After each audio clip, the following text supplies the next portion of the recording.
무게 4,000kg. 축구장 크기만 한 이 거대한 조립식 플랜트가 먼 항해를 떠나기 위해 서서히 움직인다. 남해를 빠져나가 중동을 향해 달려나가는 우리의 기술. 사막 위의 공장. 이곳에서 만들어진 것은 바로 물이다. 바닷물을 마실 수 있는 기적을 우리의 손으로 이루어내고 있다.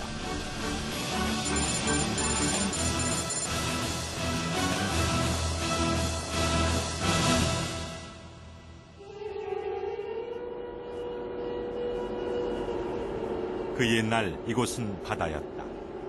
물이 사라지고 남은 것은 메마른 모래벌판. 사람이 살 수 없을 것 같은 이 땅에서 물은 도전이고 시련이었다. 그러나 사막 위에 지어진 저 신기루 같은 도시는 건물을 높이고 풀을 자라게 하여 인간이 살 수 있는 에덴의 동산을 만들어냈다. 두바이, 아랍에미리트 연합국의 하나로 세계적인 경제 허브 도시로 우뚝 섰다. 걸프만의 일군 기적이라 불리는 곳. 한때 진주조개를 잡았던 이 작은 어촌 마을에 기적이 일어난 것은 바로 바닷물을 이용해서 물 문제를 해결했기 때문이다.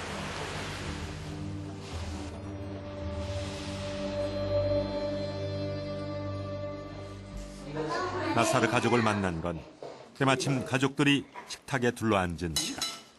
여느 가족들의 모습처럼 단란하다. 주부인 도혜 씨가 식사를 마친 뒤 수돗물로 설거지를 하는 모습이 한국 가정 모습과 다르지 않다.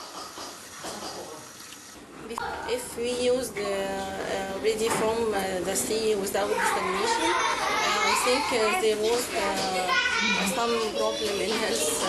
My kids feeling stomach pain and from the high concentrate salts that involved in cooking or in some drinking. 지구상에서 가장 물이 부족한 지역 중 하나였던 중동. 이곳 두바이도 사정이 달랐던 건 아니다. 그러나 걸프만의 풍부한 바닷물이 깨끗한 식수로 바뀌면서 두바이 사람들은 더 이상 물 걱정을 하지 않는다. Notices in Gulf area, especially no any resource of water ready for or potable water, especially from 40 years ago or 50 years ago. But at the same time, it was some resources of petroleum, and the people in the Middle East started how to use this petroleum to bring water. The only method to convert available seawater is water desalination technology.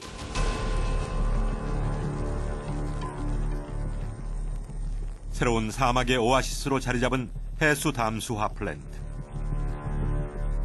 바닷물을 끌어와 염분을 제거하고 마실 수 있는 담수로 바꾸는 거대한 물공장이다.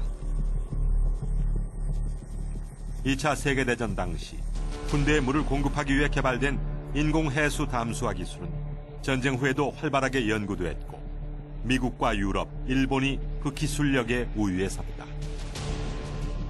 중동 지역에 담수 설비가 도입된 것은 1956년 쿠웨이트에서다. 그들의 막대한 자본과 에너지를 활용해 바닷물을 증발시켜 담수를 만들었고 70년대 후반부터는 중동 지역 전체에 대규모 담수화 플랜트가 건설됐다. 한국 기업이 건설한 아랍에미리트 후자이라 담수 플랜트. 하루 평균 45만 톤의 바닷물이 담수로 바뀌어 아랍에미리트의 아부다비와 두바이에 거주하는 인구 150만 명이 풍족하게 물을 사용할 수 있다.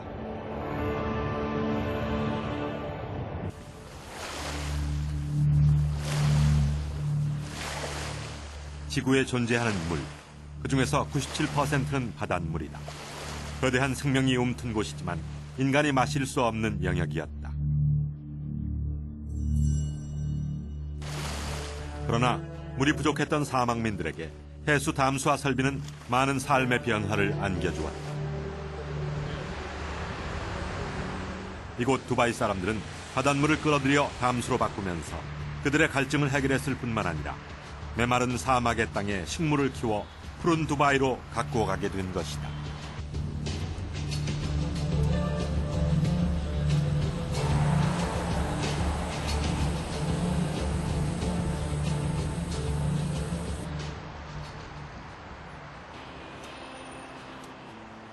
두바이에 자리한 한국 기업의 담수 R&D 센터.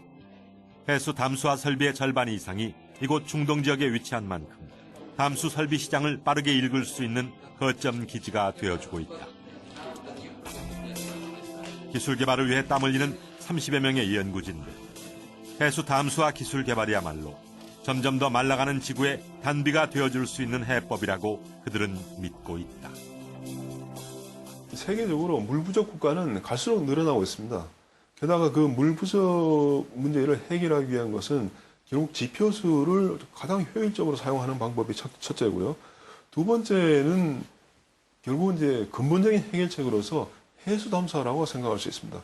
해수담수화는 갈수록 어떤 그 경제성을 계속 개선하고 있고요. 그에 비해서 지표수를 이용하는 것은 갈수록 비용이 점점 증가하고 있습니다. 즉 해수담수화는 갈수록 싸지고 있고 지표수를 어떤 처리하는 건 갈수록 비싸지고 있거든요. 결국은 해수담수화가 근본적인 해결책이라고 할 수 있습니다. 그 분야로 계속 앞으로 가야 될 거고요. 1978년 사우디아라비아 담수 플랜트를 시작으로 담수 설비 시장에 뛰어든 한국의 기업. 이후 일부 선진국의 업체들만이 보유했던 담수 설비 설계 기술을 자체적으로 확보하면서 8, 90년대에 중동 지역의 다양한 해수 담수 설비 프로젝트를 유치했고 현재 세계 1위의 경쟁력을 가지고 있다. 무엇보다 그들이 이곳에서 성공하게 된 이유는 무엇일까? 우선은 가격 경쟁력이 있어야 되고요. 그 다음에 품질, 그 다음에 납기입니다. 근데 최근에는 거기다 이제 하나가 더 늘어서 그러니까 장기적으로 물 공급을 아주 그 똑같은